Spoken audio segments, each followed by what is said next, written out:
खबर छोटी हो या बड़ी मगर बेबाक होगी। हर खबर पर होगी पैनी नजर। आप देख रहे हैं बिजनौर दस्तक।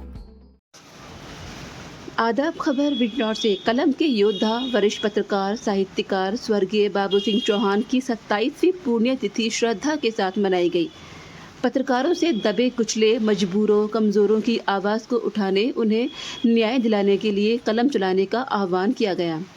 कलम के योद्धा पत्रकार साहित्यकार एवं विचारक स्वर्गीय बाबू सिंह चौहान की 27वीं पुण्यतिथि पर आयोजित भव्य कार्यक्रम में उन्हें श्रद्धापूर्वक याद करते हुए उनके विचारों और आदर्शों और मिशन को जीवित रखने का संकल्प लिया गया।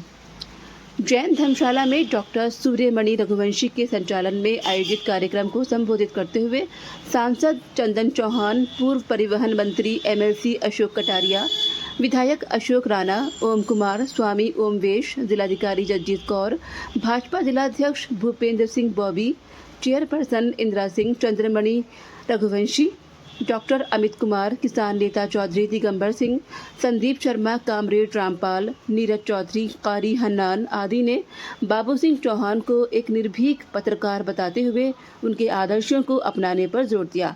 रिपोर्ट नईम अंसारी।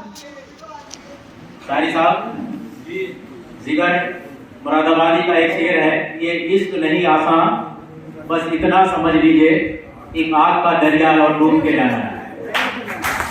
ये है पत्रकारिता, ये बाबू सिंह चौहान की पत्रकारिता थी। वो पत्रकारिता जिसमें उन्होंने खुद लिखा कि मुझे जीवन में मुस्कान कम और गम ज्यादा मिले, जिसने कहा कि मैंने आंसुओं की सरिता तैर कर पार की, जिसने कहा कि लेखन मेरा व्यसन है और मेरी पूजा भी, जिसने कहा लेखन मेरा शौक है और मेरी मजबूरी भी। उन बाबू सिंह चौहान को आज कितने लोग हैं, बहुत सारे लोग तो ऐसे हैं कि जिनको ये याद नहीं रहता कि उनके पिताजी की पुण्यतिथि है कब।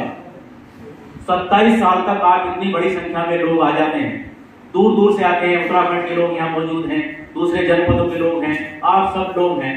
मेरे पास शब्द नहीं है कि मैं कैसे आपका शुक्रिया अदा करूं। बस ये आपसे वादा करते हुए चलता हूं कि जिन उम्मीदों के साथ, जिन भावनाओं के साथ और बाबू सिंह चौहान जी ने जो विरासत में हमें दिया, हम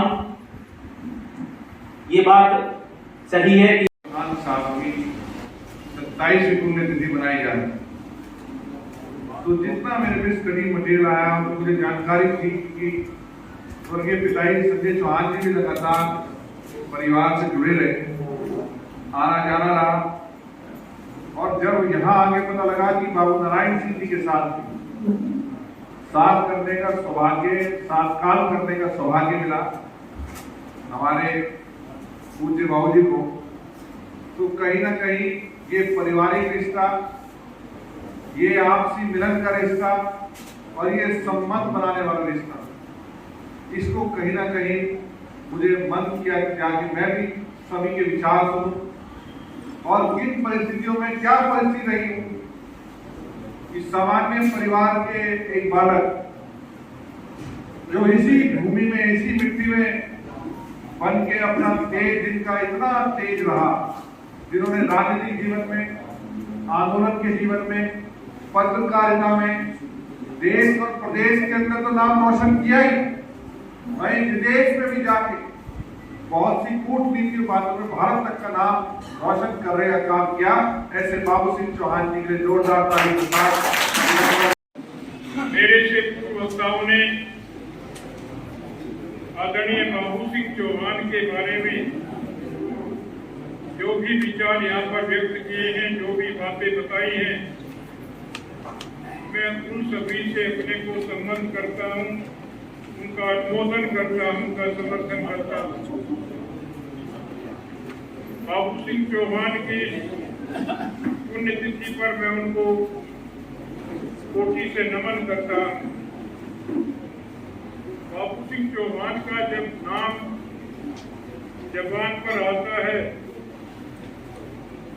तो वास्तव में दिल के अंदर उनके प्रति श्रद्धा निष्ठा का भाव पैदा हो जाता है। बाबू सिंह चौहान एक व्यक्ति नहीं थे, बाबू सिंह चौहान एक व्यक्तित्व था, एक जिहाद था, एक आंदोलन था, और ऐसा आंदोलन जो जबान की कलाकारी नहीं चाहता बल्कि पूरा सिर मांगता है। ऐसा आंदोलन, ऐसा जिहाद कागज के ऊपर उंगलियों का चमत्कार नहीं बल्कि पूरा हाथ मांगता है। बाबू सिंह चौहान ने हाथ भी देने का प्रयास किया और सिर भी देने का प्रयास। बाबू सिंह चौहान ने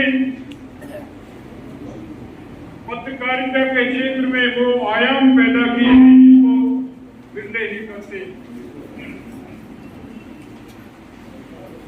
गणेश शंकर विद्यार्थी को आदर्श मान करके बाबू सिंह चौहान ने अपना जीवन शुरू किया था।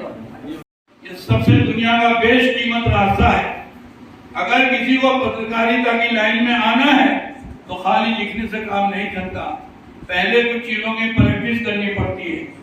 जैसे पुलिस में भर्ती होने के लिए भागने की, दौड़ने की, हाई जंप, लॉन्ग जंप और दूसरी चीजों की प्रैक्टिस करनी पड़ती है।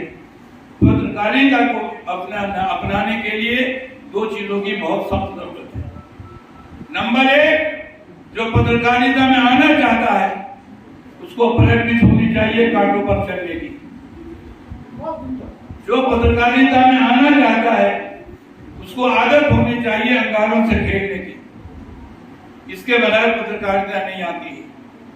दूसरी बात ये कि वो अपने जिस्म के रग रग, रेशे रेशे, रुए रुए के अंदर सच्चाई को समझ